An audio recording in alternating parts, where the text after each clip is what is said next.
आ रहा है 3 साल से सर। लास्ट 2 साल से मैं फाइनल खेलती आ रही हूँ यूपी स्टेट का। और सर 2 साल से मैं नेशनल टीम में भी थी और सर इस साल मेरा नेशनल था।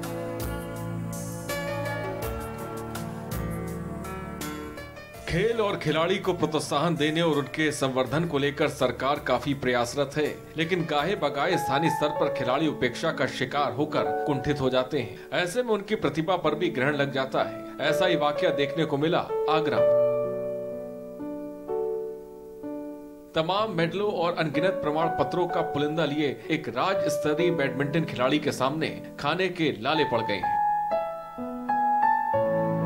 लॉकडाउन में पिता और भाई की नौकरी चले जाने के बाद किसी तरह जमा पूंजी से घर चलाता रहा, लेकिन लगातार घर बैठने और कमाई का जरिया न होने के कारण परिवार के सामने रोटी रोजी के संकट खड़ा हो गया है। कुछ पैसों के लिए अपना रैकेट बेचने का उसने मन बना लिया। इस लॉकडाउन में मेरे पापा की और मेरे भाई की नौकरी चली गई है और सर हमारे पास जितना सेफ था ना सर वो सब चला गया। और सर घर में कुछ भी नहीं था, खाने पीने का कहीं से कुछ स्रोत ही नहीं था आय का। तो सर इसलिए मैंने ये मतलब सोचा कि मैं अपना रैकेट सेल कर देती हूँ, जिससे थोड़ा बहुत जो पैसे आएंगे उससे घर का खर्चा तो निकल आएगा। पर सर कोरोना के चक्कर में सर सब चला गया सर। और जितना टूर्नामेंट वगैरह होते थे सर, पैसे वगैरह मिलते थे सर, उससे मेरा घर का मतलब मेरा खर्चा चलता था सर। और सर अब कुछ है नहीं। गौर से देखें इन तस्वीरों को। ये तस्वीरें राधा ठाकुर की कामयाबी को दर्शाती हैं, जिसमें उन्होंने कई चैंपियनशिप अपने नाम कर इन मेडलों और सर्टिफिकेट को अपने नाम किया। नेशनल तक खेल चुकी राधा ठाकुर के सामने इस समय रोटी के लाले पड़ गए हैं और हार थक कर उसने 4000 रुपए में अपने खेलने वाला रैकेट बेचने का मन बना लिया। लेकिन गनीमत ये रही कि ऐन वक्त पर स्थानीय सांसद और बैडमिंटन एसोसिएशन ने उसकी आर्थिक मदद की, जिससे परिवार को 2 जून की रोटी नसीब होने लगी। के सांसद राजकुमार चौहान मेरे घर पर आए और उन्होंने बोला कि आप चिंता मत करो बेटा, हम आपको खिलाएंगे, आप टेंशन मत लीजिए किसी बात की भी। और उन्होंने सर मुझे 21,000 रुपये दिए नगद।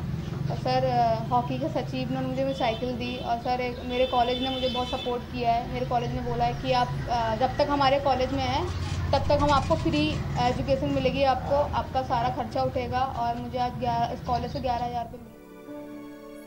अब देखिए इन तस्वीरों को। ये कच्चा मकान और जर्जर दीवारें उसी बैडमिंटन खिलाड़ी के घर की हैं, जो बदहाली और गरीबी का जीवन जीकर भी देश और प्रदेश के लिए कुछ करना चाहती है। लेकिन दुर्भाग्य इस बात का रहा कि उसने ना जिला प्रशासन से कोई प्रोत्साहन मिला और ना ही कोई सरकारी मदद। लेकिन इसके बाद भी उसका हौसला नहीं टूटा और उसने विपरीत परिस्थितियों में गरीबी झेलते हुए कामयाबी हासिल की। हमारी उत्तर प्रदेश सरकार से यही बोलना चाहती हूँ कि योगी सर आप हमेशा लड़कियों को यही बोलते हैं कि बेटियों को आगे बढ़ाओ, बेटियों को पढ़ाओ। तो मैं उनसे यही बोलना चाहती हूँ कि प्लीज़ आप मुझे मेरी ये खबर सुनिए और मेरी जो प्रॉब्लम है, जो मेरे घर की आर्थिक स्थिति है, आप वो ठीक करिए।